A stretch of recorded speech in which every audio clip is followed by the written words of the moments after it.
Questions to ask right a campaign with the confidence rising. I told WDF don't switch, good times are coming on even deep diving. Fan cams, reactions, watch along, still the pride of London thriving. The Eagles of South they flying, keep your eyes on us, we ain't hiding.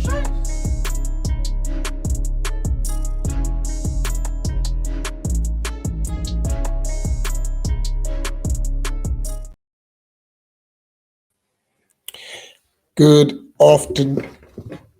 Good afternoon, everyone. Hope you're well. This is the RHEA Press. Apologies for that. I've literally pushed my laptop back too far. First things first, obviously, I generally thought that RHEA's presses were going to be Fridays. I was in Amsterdam yesterday. His presser came out yesterday.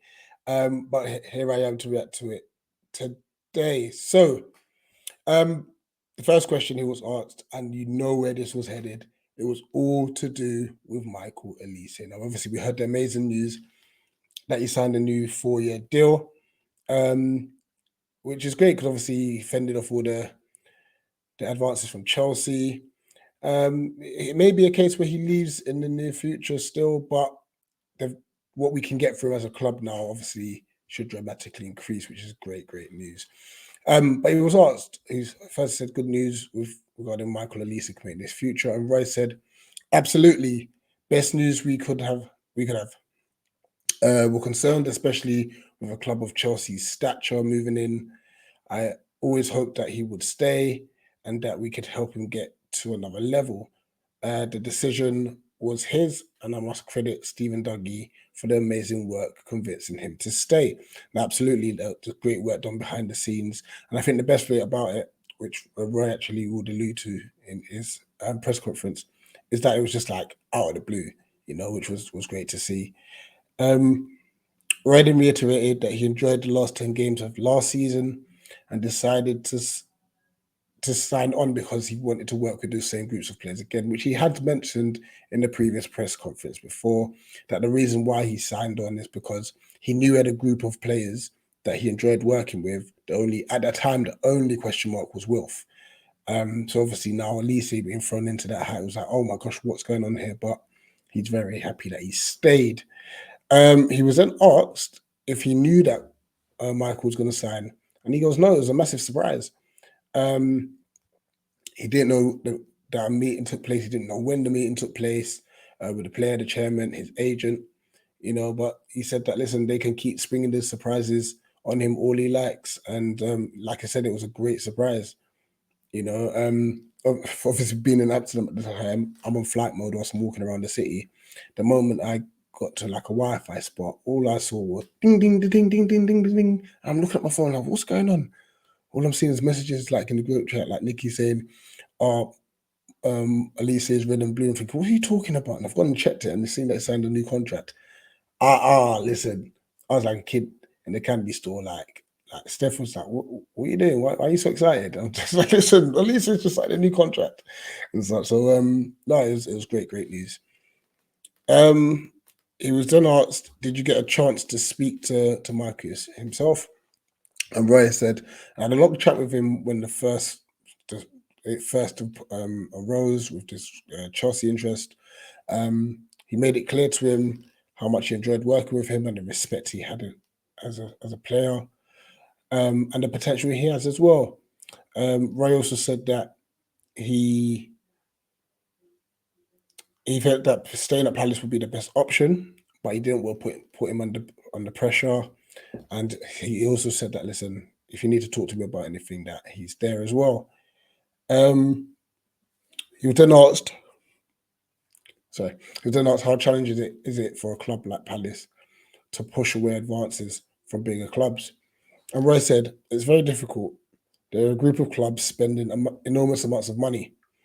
This is not something we're capable of doing, nor would I suggest that we should, because we have done well so far the way the club has operated. He did say it's just frustrating to see that bigger clubs will tempt your players away, but that's a fact of life. Steve and Dougie are Palace guys, and they have made it sure that if we were to lose players, the money is reinvested or we find new players. And once again, he's kind of just I know he's obviously complimented them, but he's kind of thrown it out there saying, listen, if we lose guys, we need to make sure we replace them. And he's mentioned that a few times. Obviously we've lost Maka, Wilf, Luca, now obviously Jacob Brown's gone as well. He's saying, listen, you got to replace these players and make sure that they're invested. And obviously I know Parrish has come out after Elise's signing. He's also said that hopefully in the next week or two there'll be some additions as well. So fingers crossed we get them over the line. Roy was asked, when do you expect Elise to return? And I'm sure he'll receive a big welcome. So Roy said it's a nasty injury. Wolf had a similar one, and Wolf is just getting back into football now. But Michael's worked really, really hard on his rehabilitation. And he's not back for a while yet because of the severity of the injury. And I think also we've got to factor in that, like when Wolf was here, I think personally he rushed himself back, and I'm sure they're not going to want to do the same with Michael, even though Michael's younger and I'm sure he'll be able to heal quicker. Obviously, a grade 3 hamstring tear is quite a bad one. So I'm sure they'll do their utmost to make sure he's at peak potential before returning to the field.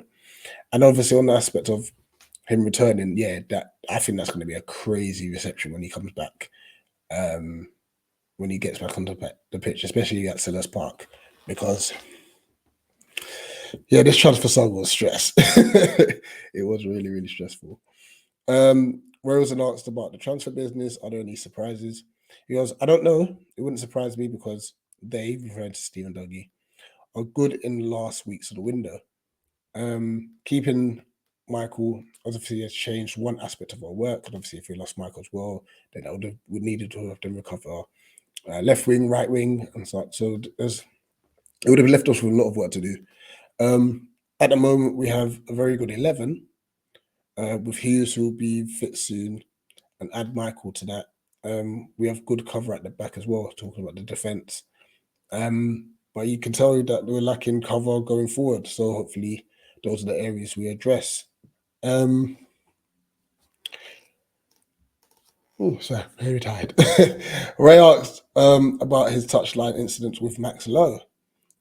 Max has said he felt terrible about it. And Ray immediately said, listen, he shouldn't feel terrible at all. I didn't make anything of it. Ray said that he got caught up in the game. Obviously, we were playing well, and basically he really wanted us to get the second goal while also making sure that we didn't concede an equaliser. Obviously, the incident happened. And Roy said, I felt, for me, I should have been a bit more gracious about it. And he regrets verbally abusing him at the time because there was nothing in it at all. And he said that it's definitely something that he wouldn't watch back. Because obviously the announcer, the reporter had actually said, listen, that video's gone viral. And it was a viral moment, to be fair. But he did say that Max Lowe shouldn't feel any way about it, because obviously Max Lowe has come out and said he's feeling terrible. And obviously Rez apologized for his part in it too. So a question was asked regarding Arsenal. Now, Mikel Arteta has described Roy Hodgson as an inspiration. So Roy was asked, what do you make of that? And how would you describe Arteta? So Roy said, listen, I don't know him that well, but I admire the job he's done at Arsenal. Roy said he sympathizes with how close he was to winning the league. But they've also started this season strongly.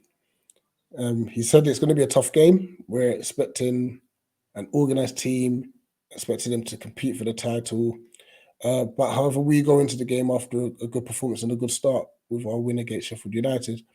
And what he's hoping is that the fans are buoyant too, because obviously, not only with the Michael Elise news, but it's also the first game back at Selhurst Park this season.